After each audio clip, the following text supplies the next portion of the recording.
دوستو ایک بار پھر ہم حاضر ہیں مڈل ایسٹ کی 10 بڑی خبروں کے ساتھ۔ میں ہوں وصال۔ امریکہ اور ایران مذاکرات دوبارہ شروع ہونے جا رہے ہیں۔ امریکی صدر ڈونلڈ ٹرمپ نے کہا ہے کہ ایران کے ساتھ نئے مذاکرات پیر سے شروع ہوں گے۔ مذاکرات میں اب نئے ہرمز اور ایران کے جوہری پروگرام پر بات ہونے کی توقع ہے۔ ٹرمپ نے ایران پر ممکنہ حملے بھی مؤخر کر دیے۔ دونوں ممالک کے درمیان کشیدگی کم کرنے کی کوششیں جاری ہیں۔ ایران نے کہا ہے کہ امریکہ سے براہ راست بات چیت نہیں ہو رہی۔ ایران کی وزارت خارجہ نے کہا ہے کہ اس وقت امریکہ کے ساتھ براہ راست مذاکرات نہیں ہو رہے ہیں، تاہم عمان کی ثالثی میں جاری سفارتی رابطوں میں پیش رفت کی اطلاعات ہیں۔ ایران اور عمان اب نئے ہرمز کے معاملے پر بھی گفتگو کر رہے ہیں۔ غزہ میں اسرائیلی حملے جاری۔ غزہ میں اسرائیلی فضائی حملے جاری ہیں اور متعدد افراد کے ہلاک ہونے کی اطلاعات سامنے آئی ہیں۔ امریکی قیادت کی جانب سے پیش رفت کے دعووں کے باوجود زمینی صورتحال بدستور کشیدہ ہے۔ جنگ بندی یا مستقل امن کا کوئی واضح معاہدہ ابھی سامنے نہیں آیا۔ انسانی بحران بھی تشویش کا باعث بنا ہوا ہے۔ حماس کو غیر مسلح کرنے کے مجوزہ معاہدے پر بحث۔ امریکی صدر ٹرمپ نے دعویٰ کیا ہے کہ حماس کو ہتھیار چھوڑنے کے ایک معاہدے پر پیش رفت ہوئی ہے۔ حماس کے بعض نمائندوں نے اسے ابھی حتمی معاہدہ ماننے سے انکار کیا ہے۔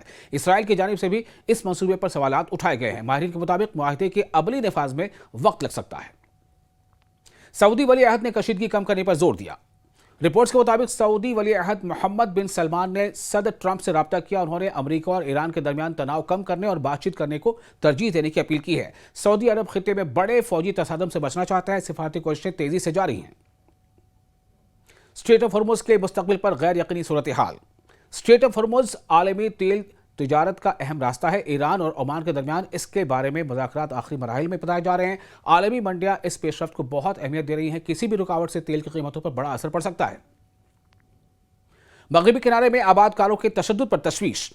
اقوام متحدہ اور انسانی حقوق کے اداروں نے مغربی کنارے یعنی ویسٹ بینک میں بڑھتے ہوئے آباد کاروں کے تشدد پر تشویش ظاہر کی ہے۔ حالیہ واقعات میں فلسطینی شہریوں کے زخمی ہونے کی اطلاعات ہیں۔ علاقے میں سیکورٹی صورتحال بدستور نازک ہے۔ بین الاقوامی برادری تحمل اختیار کرنے کی اپیل کر رہی ہے۔ لبنان میں کشیدگی کم کرنے کی کوشش ہے۔ لبنان کے جنوبی علاقوں سے متعلق سفارتی رابطے جاری ہیں۔ رپورٹس کے مطابق بعض فوجی اقدامات کو مؤخر کیا گیا تاکہ خطے میں حالات مزید خراب نہ ہوں۔ امریکہ اور دیگر فریقین کشیدگی کو پھیلنے سے روکنا چاہتے ہیں۔ یمن سے علاقائی بحری سیکورٹی خطرات۔ یمن کے حوثی گروپ کی جانب سے بحری راستوں کے بارے میں سخت پابندیوں کے بیانات آئے ہیں۔ تشویش بڑھی ہے۔ ماہرین کا کہنا ہے کہ اس سے خلیجی تجارت اور توانائی کی سپلائی متاثر ہو سکتی ہے۔ کئی ممالک نے بحری سیکورٹی کے انتظامات مضبوط کرنے شروع کر دیے ہیں۔